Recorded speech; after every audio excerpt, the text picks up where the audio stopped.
Oda a toujours fait une sorte de schéma pour chaque type d'équipage, de groupe, etc. On l'a bien vu avec l'équipage de Luffy et Kaido, avec la marine, avec l'équipage de Roger, et c'est normal que pour un projet manga sur le long terme, il y ait des schémas car sinon ça serait se diriger vers un mur. Et je me suis posé la question si Oda n'a pas justement fait de schéma pour le recrutement des Mugiwara et à quelles règles sont soumis ces mêmes personnages. Bonjour à tous chers viewers, c'est Scanor, et aujourd'hui je vais vous révéler les fruits de mon analyse et mes recherches sur le schéma des recrutements des Mugiwara. En premier lieu, on a l'alternation homme-femme qu'on peut observer et on voit bien que tout est respecté. On a plusieurs alternations qui forment un certain pattern et qui se séparent sur plusieurs stades de l'histoire. On voit bien Zoro suivi de Nami, qui est une femme. J'espère ne pas vous l'apprendre. Suivi ensuite d'Usopp et Sanji, puis le pattern se suit de la même manière. D'ailleurs, si ce même pattern se poursuit dans le futur, ce même schéma nous annonce donc qu'il y aura encore 3 Mugiwara, dont une femme et 2 hommes. Pour ce deuxième schéma, il n'est pas le fruit de mon analyse, mais de mes recherches. Et même si je vous le présente, je ne pense pas qu'il soit réel. Du moins, sûrement pas représentatif des schémas qu'a pu faire Oda. Mais je vais vous le présenter car libre à chacun d'y croire ou non. On observe sur ce tableau 4 catégories.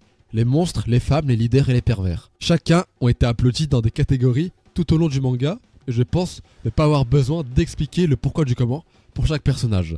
D'ailleurs, pourquoi je tiens à vous montrer ce schéma? Eh bien, ça a un lien avec la suite de la vidéo.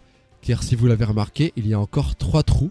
Ce qui, en plus de ça, continue sur la même lignée que le précédent schéma, qui encourage le fait qu'il y ait au total 13 Mugiwara. Dans le troisième schéma, on a quelque chose de spécial, et qui à mon avis est le schéma le plus probable, car il se base sur les signes du zodiaque chinois et japonais. Pour celui-ci, j'en ai d'ailleurs 100% la preuve, car lors d'un color spread au chapitre 651, Oda fera les Mugiwara sous forme de leur animal totem.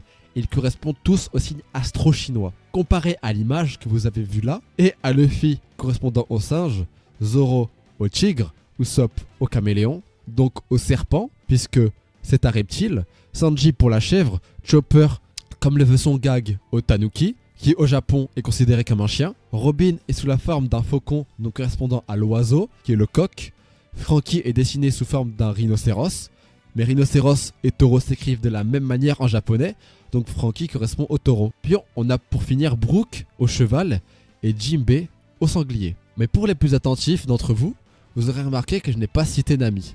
Et c'est pour une raison bien précise, car dans les signes astro-chinois, il y a 12 vrais signes, mais il y en a un 13e qui est celui du chat, et qui, comme vous l'aurez deviné, correspond à Nami. Mais dans leurs mythes et légendes, le chat a été en mauvais terme avec le rat, et a perdu sa place de signe astro. Donc oui, en réalité, il y a bel et bien 13 signes astro, et Nami représente le chat. Mais du coup, que fait-on des... Attendez, il reste comme par hasard encore 3 places dans le schéma d'avant, et aussi dans le premier. Il y avait aussi 3 places restantes. Ce qui veut sûrement dire qu'en fait, il y aura bien 13 Mugiwara. Et quels sont les signes qu'il reste? Le rat, le dragon et le lapin. D'ailleurs, je le sais, ceux regardant cette vidéo seront sûrement un peu perplexes pour les 13 Mugiwara. Mais regardez plutôt, quand on dit l'équipage au chapeau de paille, dans One Piece, on dit Mugiwara no Ichimi. Quand on décortique le terme Ichi-mi, on a Ichi et Mi, qui forment le chiffre 13. Comme par hasard, les 13 chapeaux de paille. Est-ce que c'est de la surinterprétation, un total hasard, ou alors un foreshadowing d'Oda? Nous ne pourrons le savoir qu'en visionnant la suite de One Piece. Pour ce tout dernier schéma, je vais vous parler du Goro Awase, ou l'art du jeu de mots. C'est un thème pas encore abordé sur ma chaîne, mais je compte bien réserver une vidéo entière sur le sujet. Si ça vous intéresse bien sûr. Ce Nigo, donc le bateau, se numérise en 325. Donc, le Sunny est rallié au chiffre 325. Et j'en ai pour preuve ce color spread où le Sunny est mis en avant et où il y a écrit sur le côté droit route 325 mettant en liaison ces deux-là. Sun se prononce San, qui veut dire Ni veut dire 2 et Go veut dire 5. Ça forme 325. San Ni Go. Mais quelle signification a ce chiffre? Eh bien, c'est simple. Lors d'un SBS, on fera la remarque que comme par hasard, tous les possesseurs de fruits du démon chez les Mugiwara peuvent se former de 2 chiffres, allant de 1 à 10. Et bizarrement, quand on combine toutes ces formations de chiffres, on tombe pile poil sur le chiffre 325. Si vous voulez un exemple, on a Chopper avec le 110 pour le Ito, Robin avec le 87 pour le Hana, Brook et le 43 pour le Yomi, et Luffy et le 56 pour le Gomu. Mais il reste donc le chiffre 29 pour former totalement le chiffre 325. Ce qui veut dire qu'il n'y aura finalement qu'un seul possesseur de fruits du démon qui intégrera l'équipage et que son fruit doit former le chiffre 329. Mais à partir de là, il y a un souci. Eh bien, ce qui a confirmé Oda dans les SBS est obsolète, car maintenant nous savons que Luffy ne possède pas le Gomu, mais le fruit de Nika, qui forme comme par hasard le chiffre 29. Donc ce qui veut dire que le dernier utilisateur de fruit du démon qui rejoindra les Mugiwara ne devra pas symboliser le 29, mais le 56. Et c'est là qu'on arrive vers la partie de la vidéo qui rejoindra les Mugiwara. Avec les éléments qu'on a, on sait tous que les prochains Mugiwara doivent correspondre au signe du rat, du dragon ou du lapin,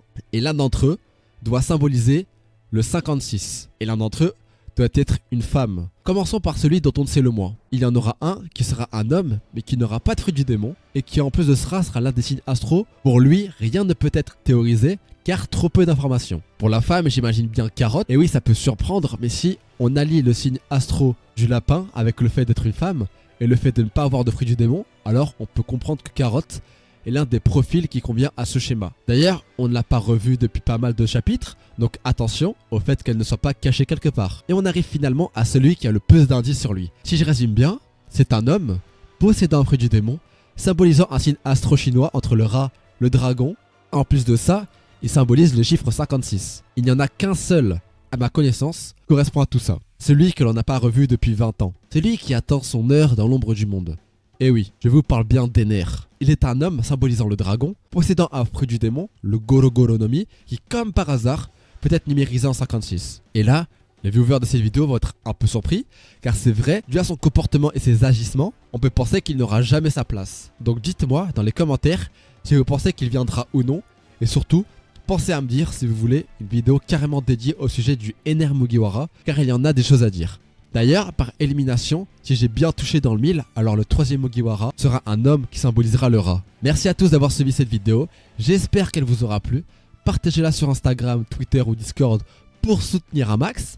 Et j'ai toujours pour objectif d'atteindre les 1000 abonnés avant 2023. Likez, commentez et abonnez-vous pour ne rien louper de ce qui arrive. D'ici la prochaine vidéo, portez-vous bien. C'était Escanor, au revoir.